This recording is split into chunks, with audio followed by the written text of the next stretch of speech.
வயநாடு மண் சரிவால் பாதிக்கப்பட்ட மக்களுக்கு தமிழக பாஜக சார்பில் நிவாரணம் வழங்கப்படும் என்று பாஜக மாநில தலைவர் அண்ணாமலை தெரிவித்திருக்கிறார். அது குறித்தான அண்மை செய்தியை பார்த்து வருகிறோம். இது குறித்த கூடுதல் விவரங்களோடு இணைகிறார் எமது செய்தியாளர் காண்டிபன். கேரள வயநாடு நிலச்சரிவு தொடர்பாக பாஜக மாநில தலைவர் அண்ணாமலை என்ன தெரிவித்திருக்கிறார்? விவரங்களை வழங்கலாம்.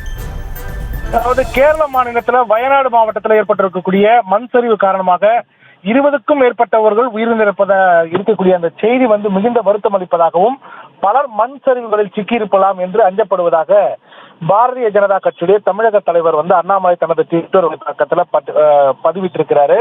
அதே நேரத்தில் மண் சரிவுகளில் சிக்கியவர்களுக்கு அவர்களின் குடும்பத்தினருக்கும் மீட்பு நடவடிக்கைகளை உதவுவதற்கு பாத்தீங்கன்னா தமிழ்நாட்டில் இருக்கக்கூடிய ஏபி முருகானந்தம் மாநில பொதுச் செயலாளராக இருக்கக்கூடிய ஏபி முருகானந்தம் அவருடைய தலைமையில பாத்தீங்கன்னா ஈரோடு தெற்கு மாவட்ட தலைவர் வேதானந்தம், திருப்பூர் வடக்கு மாவட்ட தலைவர் செந்தில்வேல், நீலகிரி மாவட்ட தலைவர் மோகன்ராஜ், நீலகிரி மாவட்ட பார்வையாளர் நந்தகுமார் ஆகியோர் அடங்கிய குழு அமைக்கப்பட்டுள்ளதாகவும் வயநாடு மண் சரிவு மீட்பு பணிகளிலும் மண் சரிவால் பாதிக்கப்பட்டுள்ள குடும்பங்களுக்கு தேவையான நிவாரண உதவிகளும் அவர்களுக்கான இதர உதவிகளும் இந்த குழு மேற்கொள்ளும் அப்படின்னு சொல்லிட்டு பாஜக, அதாவது தமிழ்நாடு பாஜக சார்பாக பாரதிய ஜனதா கட்சியுடைய தமிழ்நாடு தலைவர் அண்ணாமலை தனது ட்விட்டர் வலைப்பக்கத்தில் பதிவிட்டிருக்கிறார்.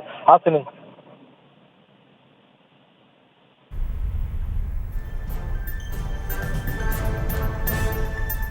விவரங்களுக்கு நன்றி காண்டிபன்.